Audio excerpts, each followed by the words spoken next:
And of course, our current president chose an Indian, a South African Indian, to be the Minister of Finance. Not once, twice. Actually, in happier times, they didn't even call him Gordhan. They just called him God. But right now, folks, I know I'm thanking my lucky stars, and I'm sure you guys are too, that we have the best Minister of Finance in the world. Please put your hands together for Mr. Pravin Gordhan.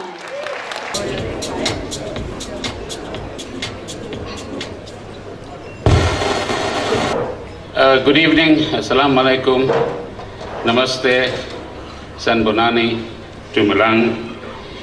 I should also clarify that not all the Indians that come from India come to take billions out of South Africa. There's just a handful of them.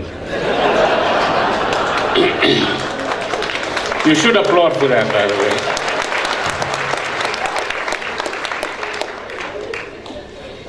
And I should also clarify that I'm South African. Pure South African, who happens to be of Indian origin. Thank you very much for the honor and the privilege of speaking at this Heritage Day banquet. Now that you've had supper, I'm not sure how much of the speech you're going to hear, but let me try my best. On this occasion, we celebrate our diverse heritage, some of which you can see here today. But above all, we rededicate ourselves to a heritage of resistance, to internal colonialism, to apartheid, and the injustices of the past.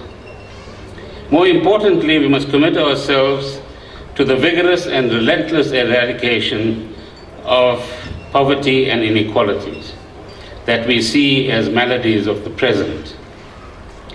Over the past 22 years, the ANC and its various administrations have committed to constructing the foundations and the democratic institutions of a non-racial, non-sexist, and more equal and just South Africa.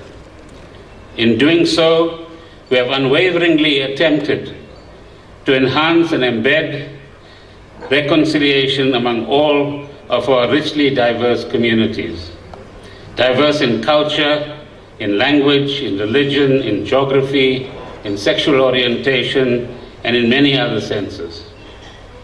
The generation of Madiba, Walter Sisulu, Ahmed Kathrada, Joe Slovo, among many other heroes and heroines, bequeathed to us our proud democracy and said to us in 1994, now go and implement the Reconstruction and Development Program. We can justly say with pride that our country has made remarkable progress in the last 22 years of our democracy. And because there's a lot of noise at the moment, don't ever believe that we aren't a remarkable country that has done remarkable things.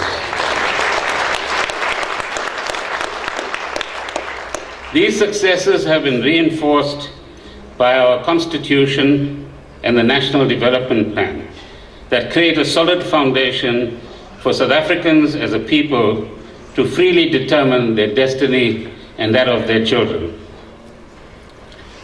However, hovering above this celebratory moment are the foreboding and dark clouds that threaten the democratic project, seek to divert us from achieving social justice for all South Africans, and truly transform and restructure our economy so that all of our people benefit from inclusive growth. Perhaps most foreboding is the fact that these counter-revolutionary forces, for these are in fact the real counter-revolutionaries, and those are the ones who steal from the poor, who daily divert the human rights of the poor. I'll give you a chance just now. The point I'm making is that the real counter-revolutionaries are those who steal from the poor. They divert the human rights of the poor and middle classes. They actively prevent a better quality of life for the poor and deprive us of the opportunity to every single day and every single year improve the standard of living of South Africans. This we as honest South Africans cannot allow. We cannot say to those who have sacrificed so much for our democracy, as Comrade Derek said earlier, sorry, we let you down. Instead, ours is the task, on occasions like this, to not only speak truth to power, but to speak truth to ourselves. To stop deluding ourselves that everything we do is perfect.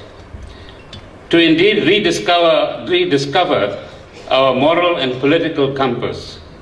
Go back to the proud values and traditions of our movement, which people like Ahmed Kathrada reflect and represent and live every day.